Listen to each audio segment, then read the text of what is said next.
The Teacher Who Couldn't Read, John Corcoran. In this book, I tell the story, my story, of John Corcoran, a little boy who went to school like every other child, innocent and eager to learn, and who over the years became the teacher who couldn't read. Kathy couldn't miss my noisy entrance. "Hi, I'm home," I shouted, as if that wasn't obvious. I tossed the book I was carrying on the hall table and immediately tackled by a little blonde tornado, who wrapped her arms around my leg. Dragging up the hall, impeded by a 30-pound weight, I pretended to ignore the small body. "Kath, have you seen Colleen? I can't find her anywhere." With a squeal of impudent delight, my 3-year-old princess released her grip and fell on the floor. "Here I am, Daddy." She giggled as if we never played this game before. With Colleen squeezed beside me, I sank into the brown leather recliner, ready for our nightly ritual of reading before dinner. "Okay, sweetheart, what'll it be tonight?" The golden books and their wonderful pictures would stimulate my imagination to weave some crazy yarns.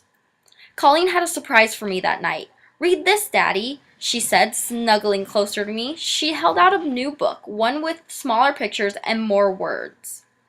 "Well, now what's the name of this book?" I looked at the first page, hoping there would be a clue. "Rumpelstiltskin," called Kathy from the kitchen. "I've already read it to her at least 10 times. "What's it about, Colleen?" The other stories I knew from childhood or hearing Kathy read.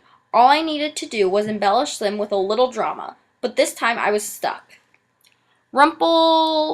I couldn't pronounce it, whatever her name is, was a beautiful girl who lived in a house with her father. Pictures say more than words. So far, so good. She sat at her spinning wheel all day long, making clothes for the king. "Daddy, Rumpelstiltskin wasn't a girl. He was a funny little man." She knew the story too well to be fooled. "Let's see. The funny old man was really a prince in disguise," I began. Colleen squirmed. She wasn't buying this story.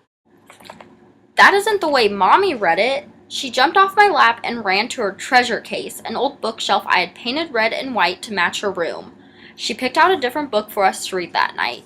After doing the dishes and putting Colleen to bed, I too went to bed. "Kath, what's wrong?" "Nothing," she sniffled. Kathy was thinking, "I thought he was just a poor reader, that I could manage, but what will we do if he can't read at all?" Our little girl and the story of Rumpelstiltskin had revealed the fact that I didn't have just a slight problem with reading, I was illiterate. Kathy realized for the first time that she had married a teacher who couldn't read. John Corcoran was illiterate. Could you imagine growing up in a world where you couldn't even read a simple children's book?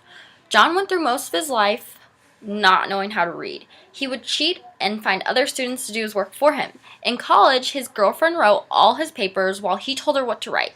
Many teachers just passed him off as a bad student. None of his teachers tried to help him. To me, that's not what teaching should be like. If you notice a child who needs help and isn't doing as well as the others, help them. Just like in the Ron Clark movie, every child should be treated with the same amount of respect and encouragement, not only the children who do well.